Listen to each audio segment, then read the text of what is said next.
Hello दोस्तों, आज आम देखा कटी पोटल आलू तरकारी केमी करा जाए। तो से मु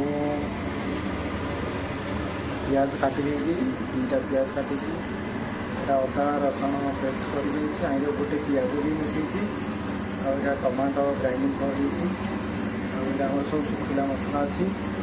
मु आलू एंड कटी पोटल को फ्राई कर देती, जस्ट नॉट ऑयली फ्राई नहीं, जस्ट टे फ्राई कर देती जोड़ा से सफ्ट लगे भल लगे। चलो जब देखिए अभी थोड़ा मु गैस को मीडियम फ्लेम रखुच्छी।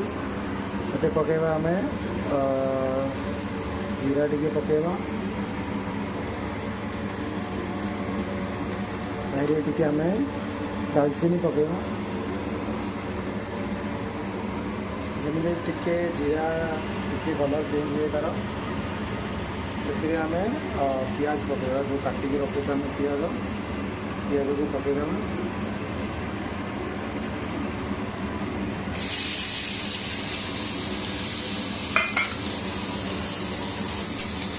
पियाज को टिके कषिदेवे जमी तार कलर चेंज हो, ब्राउन कलर जमी आसो, टे ब्राउन कलर आसला पर्यंत आप पियाज को फ्राए करेंगे। टे स्लो फ्लेम रे टे फ्राए करेंगे जमी टे ब्राउन कलर आसपर आम जो अदा रसुण कंचा शुखिला मरीच आउ शुखिला दालचीनी पाउडर जो पकई थे मिक्स करवा।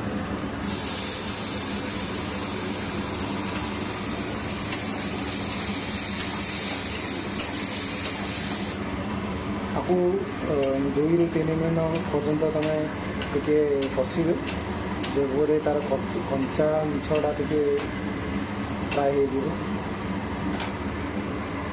स्लो मीडियम जाल तुम कषि पार। आपको जब ऑयल पसंद आप ऑयल अधिक नहीं पारे, जो थे कि अधिक समय फ्राए हम और टेस्ट भी अधिक बढ़े। मुझे ऑयल टे कम नहीं कहीं मत ऑयल पसंद नहीं, तो ऑयल कम नहीं। आप चाहिए ऑयल अधिक नहीं पारे।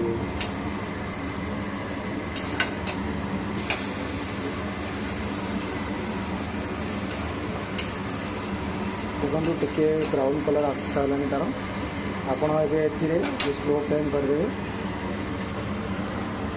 आपड़ लुण स्वाद अनुसार पकई पारे, तो मुझे गोटे स्पून नहीं। आपड़ जमी चाहते आप अधिक लुण चाहते अधिक लुण पकई पारे, कम चाहते कम पकई पारे। ये टे फ्राए होगा जाऊँगी आगे कषि दिखाँ, स्वादटा बढ़िया टे अधिक मन रखी आपको टे स्लो फ्लेम रे ही कषिबे, ना लगे। देखो पूरा टे फ्राई हो सारे।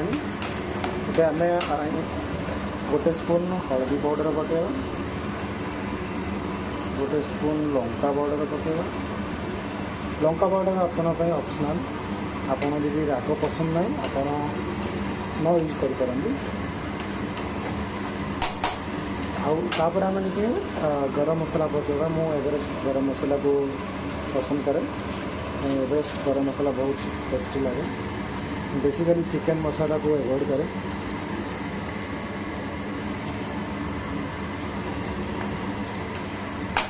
टे कषिदेवी जमी मसलाटा भिजी ठीक। देखो यहाँ टे कषि हो सारे, जो आमर मसला पूरा मिसी सारी। ए टमाटो जो आम ग्राइंडिंग कर रखते मिसे टे भल भाव कषिदेव। 2 ରୁ 3 मिनट पर्यटन कषिबे जमी टमाटो पूरा मसला सहित मिसीज। देखो बर्तमान मसला पूरा मिसी जाए।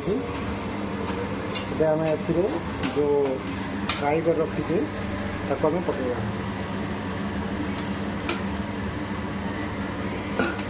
या भल भाव टे कषिदे जमी मसला सब मिसीज। भल भाव मिसेबे आपको टे कषिबे 5 ରୁ 10 मिनट पर्यंत।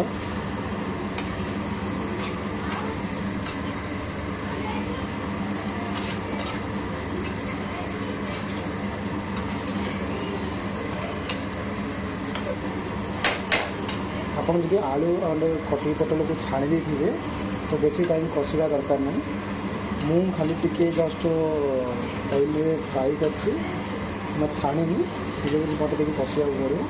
ଆପଣ ଯଦି ଛାଣିଥିବେ ବେଶୀ କଷିବା ଦରକାର ନାହିଁ, 1 ମିନିଟ୍ 2 ମିନିଟ୍ ଟିକେ କଷି ପାରିବେ। ଦେଖିବା ଆକୁ ଛାଡ଼ିଦେବା 1-2 ମିନିଟ୍ ପର୍ଯ୍ୟନ୍ତ।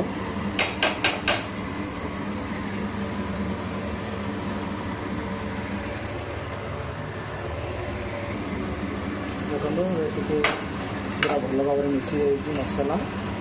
ଆପଣ ଆକୁ ଚାହିଁଲେ ଏମିତି ବି ଖାଇପାରିବେ। ଆପଣ ଯଦି ଚାହୁଁଛନ୍ତି ତାକୁ ଗ୍ରେଭି ସହିତ ଖାଇବା ପାଇଁ ଆପଣ ଟିକେ ପାଣି ମାରିବେ, ପାଣି ଆଡ଼୍ କରିପାରନ୍ତି।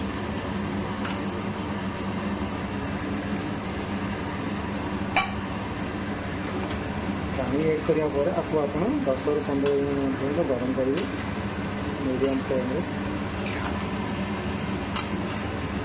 ଆପଣଙ୍କୁ ଯଦି ଅଧିକ ଗ୍ରେଭି ଦରକାର ଆପଣ ବେଶୀ ପାଣି ମାରିପାରିବେ, ବଟ୍ ସେଥିପାଇଁ ଆପଣଙ୍କୁ ଅଧିକ ଟିକେ ମସଲା ନେବାକୁ ପଡ଼ିବ। ଆମେ ଆଜି ମୁଁ 2 ଜଣ ପାଇଁ କରୁଛି, ସେଇ ଯୋଗୁଁ ମୁଁ ଅଧିକ ପାଣି ମାରୁନି।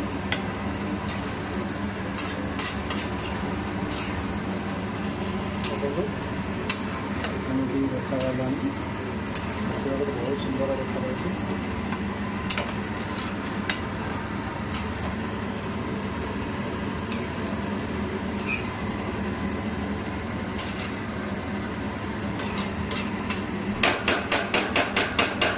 ଛାଡ଼ିଦେବି 10ରୁ 15 ମିନିଟ୍। ଦେଖନ୍ତୁ ଏଇଟା ଟିକେ କଷା ଚାଲିଛି। ବର୍ତ୍ତମାନ ଦେଖିବା ମୋ ଝିଅ କ'ଣ କରୁଛି, ତାକୁ ଖାଇବା ପାଇଁ ଦିଆହେଇଛି, ସେ କ'ଣ ଖାଉଛି କି ନାହିଁ। ତାହେଲେ ଦେଖିବା ତାର ନାଟକ ଦେଖିବା। କୁଆଡ଼େ ଗଲାରେ ଦେଖ, ସିଏ ଏବେ ତାର ଚାଲିଛି ଖାଇବା। ସେ କେମିତି ତାର ନାଟକ ଦେଖନ୍ତୁ। ଆଜି ତା ପାଇଁ ମୁଁ ସ୍ପେଶାଲ ବନେଇଛି।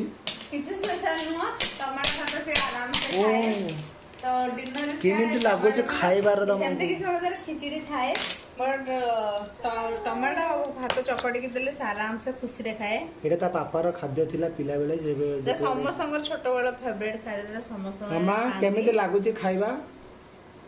ଭଲ ଲାଗୁନି? ଖୁସିରେ ଭାତ ପକେଇଛି, ଟମାଟୋ ଚକୁଡ଼ା ହେଇଛି, ତାରେ ଘିଅ ଟିକେ ପଡ଼ିଛି, ତାରେ ଗୋଲମରିଚ ଗୁଣ୍ଡ ପକା ହେଇଛି। ତାକୁ କେମିତି ପସନ୍ଦ ହେଇଛି। ମାମା କେମିତି ଲାଗୁଛି କେମିତି ଖାଇବା? ଆଜି ଭୋକ ଲାଗୁଛି ତ ଆଜି ସବୁ କାମ ମତେ କରିବାକୁ ପଡୁଛି। ଏଇ ତା ମାମାଙ୍କର ଆଜି ଛୁଟି, ସବୁ ମତେ କରିବାକୁ ପଡୁଛି।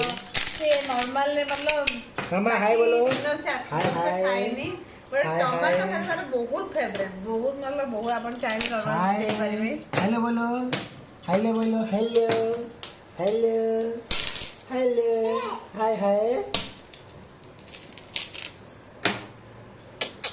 ମୁଁ ଦିନରେ ଟମାଟୋ ଭାତ ଦିଏ, କିନ୍ତୁ ଆଜି ତାଙ୍କେ ଯୋଉ ବନେଇ ଦେଇଛନ୍ତି ତ ମୁଁ ଏବେ ଦେଇ ଦଉଛି, ନହେଲେ ରାତିରେ ତ ଦିଏ ନାହିଁ। ଦେଖନ୍ତୁ ତା ଖାଇବା।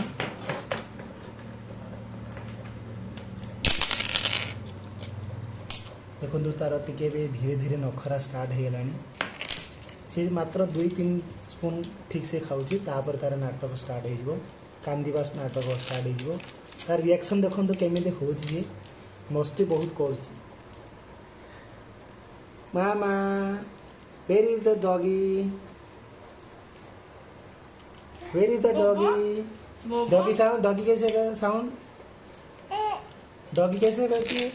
डॉगी साउंड है? डॉगी कैसे, डॉगी गाय? बर्तमान रेडी हो सारी कटी पोटल आलू कषा। आज आम डिनर रे अच्छी भात, राइस, टमाटो खटा, सलाद और कोबी आलू भजा। तो देखा बहुत सुंदर देखा जाऊँगी।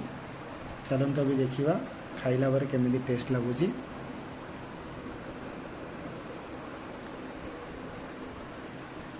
वाओ बढ़िया है।